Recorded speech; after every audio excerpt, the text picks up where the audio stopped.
I'm joined today by Katharina to discuss her book, A Taste of Power, Food and American Identities. Now, when I was reading this, it really changed my view of how I interact with food, what food means to me. I'm sure a lot of people think about food in very simplistic terms. I think about it as healthy or unhealthy, tasty or not tasty, and how many calories there are. But reading through this, you really show that food is about a lot more than just food. So my first question that I want to ask you is a very obvious one. Simply, when does food become something more than just food? Food becomes more than mere nutrition the moment when people have food choices, when they have choices to make of what kind of food they want to eat. Right. Yeah, so, and we often think that this is an expression of our individual preference. Mm-hmm. But actually, most of our food choices are influenced by how we were raised. So if we want to eat potatoes or rice or meat or fish or corn or wheat, these are often decisions that have been made by how we were raised. So what is familiar to us, what do we like? And it has nothing to do with individual choices, but with cultural preferences.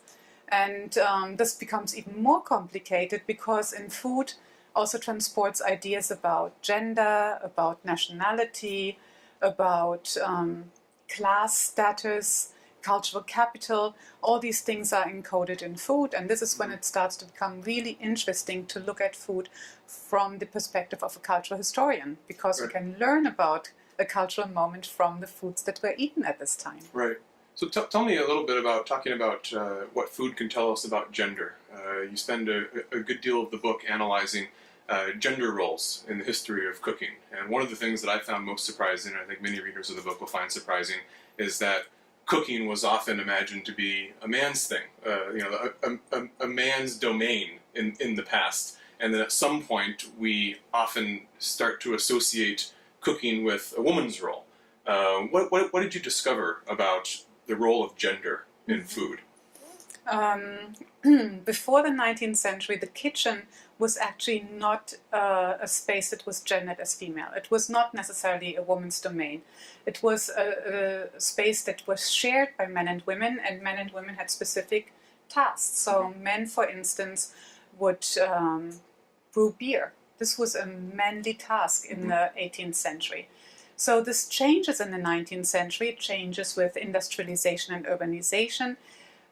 People start to move into the cities, men start working outside of the house.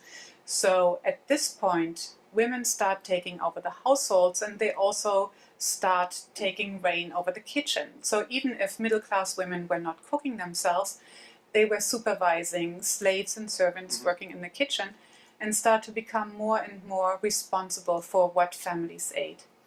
And when at the turn of the century, from the 19th to the 20th century, less and less households had live-in servants, middle-class women started to also do the cooking, the actual cooking. So in the course of the 19th century, the kitchen becomes a female domain and cooking becomes a feminine task. But of course, men always had to cook too. Right. Yeah, so it wasn't that men did no longer do any cooking for them. At the end of the 19th century, the marriage age rises. So bachelors come to the cities, work for a few years in the city, away from their birth families before they got married. And in this time, they needed to cook for themselves. But by then, cooking has become a feminine task. Right. So entering the kitchen was connected to the danger of losing one's masculinity. So cookbooks at this time, cooking advice directed at men, started to think about different strategies to make the kitchen and cooking a safe activity for men. And the strategies were, for instance, to argue that men were natural geniuses, so whatever they touched would be absolutely delicious. I saw this in the book. It was absolutely fascinating. There's this discourse of superiority. When men do cook, they cook better than women do. It's mind-blowing, right. So sort of mundane cooking. Right. To feed the calories to the children, that's what women are capable of. Right. But the true genius cuisine is something that men do, right? Right, and so women need to follow recipes, but men don't, because it's in men's genes that they cook naturally very well. Yeah. And so that was one strategy, to say, don't worry, men, go into the kitchen, do your thing, and you will be artists. Right. So the second strategy was to say, yes, men can cook, but they can't clean. Yeah, so if a woman had to leave the house for 2 weeks to visit her parents or to go to the hospital to deliver a child, I think that she often came back to a real surprise, because Right. the guy was cooking for 2 weeks but did not have to clean up the kitchen, because kitchen cleaning was clearly not manly work. So cookbooks differentiated between cooking and other kitchen work, and so argued that only cooking would be safe for men, but not the cleaning up. How convenient, right? Yeah, absolutely, for the men. The mundane and onerous tasks become gendered as female. Right. Yeah. So, and the poor woman who comes home after 2 weeks being in the hospital to deliver a child, and then has to clean up her entire kitchen. Right. And the third strategy was to say there are different tastes. So when women eat dainty foods like salads and sweets, men eat substantial foods, potatoes, beans, meats. Meat. And for some reason, the idea was that since men like meat so much, they also are naturally skilled at cooking it, and would be better meat cookers at women. So these were the ways in which manly cooking was invented at the end of the 19th century. Fascinating. One other really interesting part of this book that I was drawn to was you have lots of analyses of still life paintings, American still life painters in the 19th century.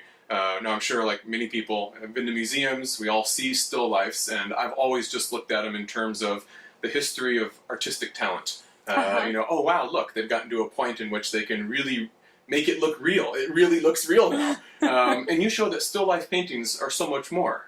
How do you analyze a still life painting from a historical, cultural perspective like you did? Well, so I look at the ingredients of a still life painting as I would look at a recipe. You know, so what kind of foods are used and are represented in a still life painting. And what I could see is that still lifes in European culture were often absolutely over the top. Yeah, so they were feasts. They had all kinds of, they had lobsters and fish and meat and all kinds of fruits, where these early American still lifes were very serene. They would show an ear of corn, some redware, and a cantaloupe melon. Yeah, so all ingredients that could be grown in the New World, that were New World staples, making a patriotic argument that American cuisine, or what is American identity in the 1820s, American identity was to eat and live what America had to offer, and to not go into, or to not fall into the trap of European aristocratic tastes, but to stay with very Republican, simple, modest tastes. Austere, not yeah. as lavish and wasteful. Exactly, sort of. right. That's what the old world aristocrats do, and this is reflected in still life paintings. Right, and you would see that the fruit, that the apple still had the leaves on, so arguing that this apple was just picked, so that you only eat what you labored for, what you... Emphasizing the act that you have picked it. Right, you have earned this dessert or this apple, and that is what early American still lives expressed. This is changing over the course of the 19th century. They become lavish too at the end of the 19th century. But in these first years, there are very beautiful depictions of Republican modesty and also a democratic ideal, because there were only fruits and foods represented that everybody could eat, not only the rich. I never thought still life paintings could be politicized, but you do a wonderful job of analyzing that. The last question that I want to ask you, another really interesting part of this book is when you talk about campfire cooking. You know, men going into the great outdoors to cook. And I admit that my entire life, I've been completely swept up in the discourse that they were swept up in as well. That, oh, this is something that's been done since the Stone Age, men in caves cooking meat or simple meals in the great wilderness. Somehow it's a masculine thing. And it was so interesting to see how you historicize that and contextualize and say, this was a new, the discourse of masculine cooking in the wilderness, usually just men, that's an invention. Absolutely. You know, the attractiveness of that act is an invention of, is it the late 19th century? Yeah. Right? Can you tell us a little bit about what you learned about campfire cooking? Yeah, so I mean, of course, we also had camping and hunting trips in early America, but then cookbooks said, guys, if you want to go on a camping trip, take your cook and take your wood stove. Right. You cannot cook over the campfire like the savages do. Yeah, so there was actually quite a strong idea about that you're even in the wilderness, you need to behave civilized, and this is, you don't do your own cooking over your own campfire. But this changes in the 19th century with the fear that American men have gotten soft with all the civilization, all the progress, and that they could no longer stand up against the men in the world. So there was, with Teddy Roosevelt, there was the idea of going back into nature to rough it out at least a few weeks a year, to regain your masculinity that has become soft through urbanization and industrialization. So men start to go out camping and hunting, and one of the ways in which you could show that you were an old hand, that you have lots of experience in outdoor situations, was that you were a good campfire cook. So a good campfire cook had some authority. Cooks had some authority over everybody else because they showed that they have experience in surviving in the wilderness. And this became more and more extreme over the next 20 or 30 years into the 20th century, so that you couldn't bring cans. At one point you really had to hunt everything that you eat it and gather it.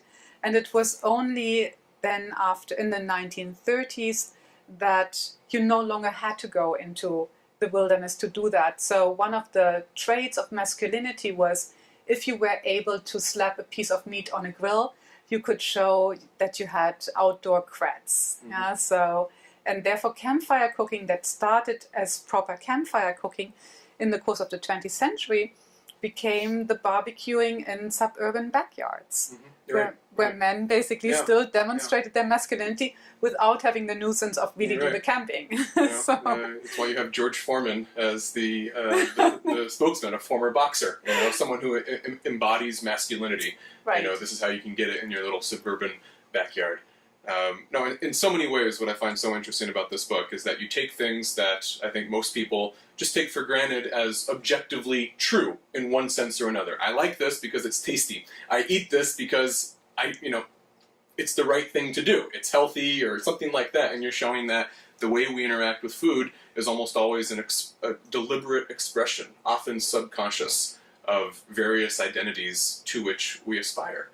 And so anyways, I certainly won't look at food in the same way again, and I'm sure many people who read this book feel the same way. So, Thank you, Justin. so thank you for sitting down to talk to us about it. Absolutely.